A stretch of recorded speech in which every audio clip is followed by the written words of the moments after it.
siapa sih?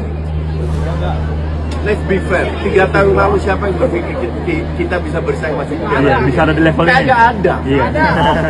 Ingat, lolos tidaknya sebuah tim ke Piala Dunia, juara tidaknya sebuah tim Piala Dunia, bukan dilihat dari ball position, bukan dilihat dari main cantiknya, bukan dilihat seberapa banyak Anda menguasai bola, tapi dari seberapa banyak gol yang bisa Anda sarangkan ke lapangan.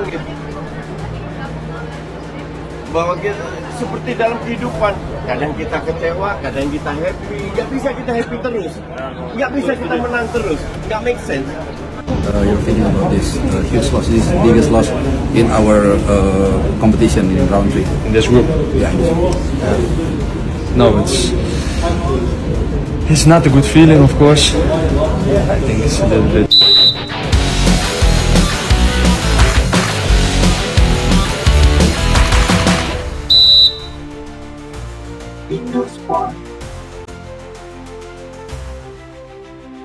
Pengamat sepak bola sekaligus jurnalis Bung Harpa menilai penampilan timnas Indonesia saat melawan Australia pada pertandingan putaran ketiga kualifikasi Piala Dunia 2026 zona Asia cukup mengherankan. Pada pertandingan itu, timnas Indonesia dihantam dengan kekalahan 1-5 oleh tuan rumah Australia. Hasil ini membuat tim Garuda harus turun ke posisi keempat di klasemen sementara, dengan menyisakan 3 laga lagi di putaran ketiga. Memang ada persoalan waktu persiapan yang terlalu mepet, juga ada masalah adaptasi antara pelatih baru dengan pemain terkait game plan dan gaya bermain, kata Kusnaini dikutip dari keterangan tertulis yang diterima pewarta di Jakarta, Jumat. Tapi penampilan timnas memang agak mengherankan, koordinasi antar lini lemah, transisi juga lemah, dan kreativitas di area pertahanan lawan masih kurang. Lanjutnya, Ingat, lolos tidaknya sebuah tim ke Piala Dunia, juara tidaknya sebuah tim Piala Dunia, bukan dilihat dari ball position, bukan dilihat dari main cantiknya, bukan dilihat seberapa banyak Anda menguasai bola, tapi dari seberapa banyak gol yang bisa Anda sarangkan ke lawan, dan seberapa sedikit Anda bisa mencegah. Tidak ada yang menyangka kita begitu hancur lebur di stadion yang berkapasitas 42.000 ini. Tentunya harapan kita yang tadinya cukup besar, ya agak sedikit mengecil. Sebuah pertandingan yang kita tunggu-tunggu begitu lama, yang kita harapkan, ya paling nggak kita bisa membawa 1 poin dari lawatannya ke Sydney, Australia.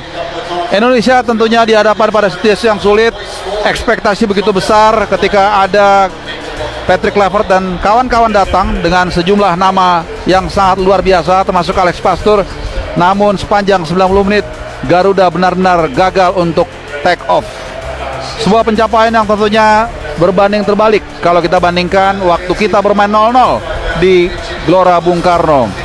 Saat itu meskipun Indonesia dihajar habis-habisan oleh Australia, namun kita masih dapat membawa atau membungkus 1 poin pada laga tersebut.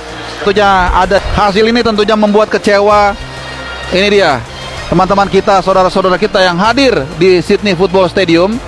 Seri apalagi kalah menghadapi Bahrain, tentunya ini akan menjadi malapetaka dan akan menjadi setback dari perjuangan kita dalam membawa Garuda terbang tinggi di atas langit Kanada, Amerika Serikat, dan juga Meksiko. Hasilnya kita lihat jauh panggang daripada api. Tentunya ini menjadi tekanan besar bagi Patrick Kluivert. Mungkin sebagian analis mengatakan kalau saja gol dari Kevin Dix ini masuk, mungkin hasilnya berbeda.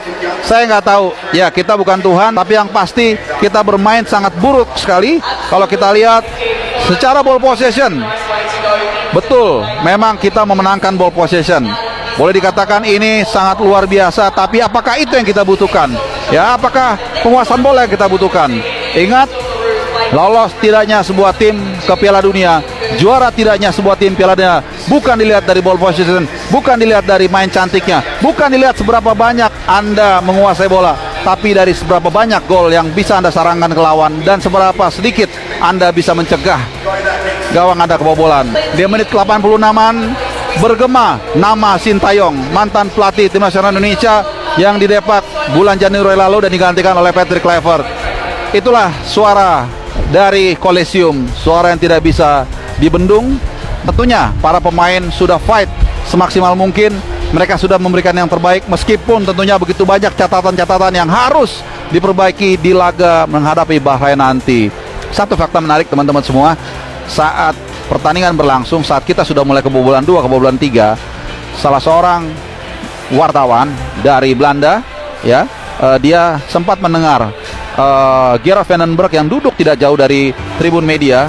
Dia mengatakan terlalu jauh double pivotnya. Jadi Tom Hyde dan Nathan itu terlalu jauh. Artinya memang di sini kelihatan apa yang dikhawatirkan terjadi, bahwa materi pemain ini mungkin bagus, mungkin juga secara tim, secara harga tinggi, tapi apakah mereka bisa bermain sebagai satu tim? Apakah mereka bisa main secara kompak? Apakah mereka bisa menghadirkan sebuah satu kekuatan? Ini yang ternyata terbukti.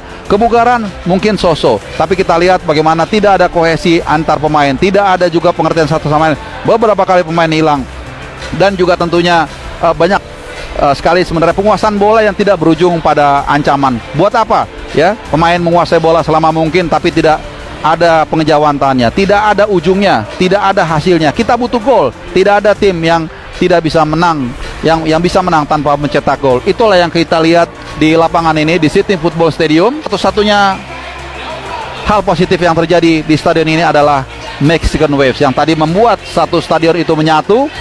Doesn't matter itu pendukung Indonesia ataupun pendukung Australia, semua melakukan Mexican Waves. Sisa dari itu semuanya adalah menyakitkan.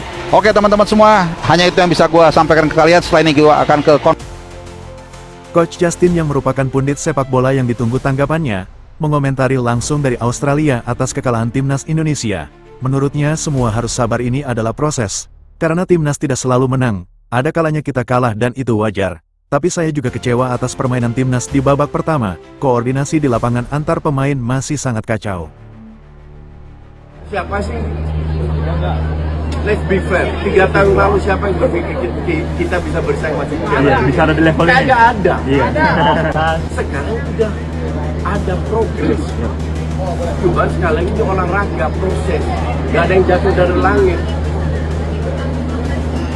Bahwa kita seperti dalam kehidupan, kadang kita kecewa, kadang kita happy. Nggak bisa kita happy terus, nggak bisa kita menang terus, nggak make sense. Langit. Bahwa kita seperti dalam kehidupan, kadang kita kecewa, kadang kita happy. Nggak bisa kita happy terus, nggak bisa kita menang terus, nggak make sense. Iya kan? Walaupun hari ini terutama babak pertama gue kecewa banget cara bermainnya. Depan nggak bisa pegang bola, jarak terlalu jauh, tengah dipres habis-habisan, berubah di babak kedua. Nah semoga dari match ini banyak belajar, berubah di lawan Bahrain. Itu aja.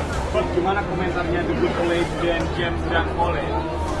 Gue Ole sangat puas, Dean James oke lah, nggak jelek nggak bagus. Reinders yang gue bilang lumayan. Ini anak kan kayak anak tiri ya. Pelatih sebelumnya nggak ada kesempatan, sekarang juga dicadangin. Minimal Clifford lihat siapa yang main bagus, siapa yang enggak. Iya kan? Kalau Nathan tadi coach gimana? Nathan sama Tom, ya. Nathan sama Tom nggak dapat space, di press. Akhirnya main ke samping. Makanya gue bilang mending main 2-3-1, tengah penuhin, saya buat wingback. Ya gitu, depan susah pegang bola.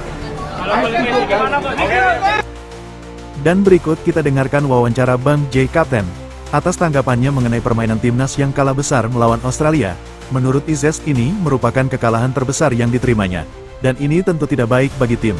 Semua terjadi pada saat kita gagal mencetak gol di kotak penalti dan gagal melalui sundulan saya pada saat umpan bola mati dari Kelvin Perdong. Feeling about this huge loss. This is the biggest loss in our competition in round 3. In this group? Yeah. No, it's not a good feeling, of course. I think it's a little bit inflated, the result. I think in moments we play really well. Yeah, we get some goals against. We didn't score the penalty. We inflated the result. I think in moments we play really well. Yeah, we get some goals against. We didn't score the penalty. We didn't score the. I had after the first minutes, and then you see after 20 minutes they get 2 quick goals, 1 penalty and 1 straight after, and also the 3-0 straight after. And then after that, it's just really difficult to come back. We said in halftime we're going to do everything we can. We keep pressing, we keep trying to score because we just need one goal, and after we can try to score some more goals. But in the end, they scored one before us. The story of the game is just that we got the goals a little bit too easy against us, so we have to work on that. What happened against China was we lose 2-1, also away. Yeah, in football you have games like this. Even the best can lose games, you know. So yeah, we just have to work on it, and in a couple of days we have a really important game at home. So yeah, we have to make sure we'll be there.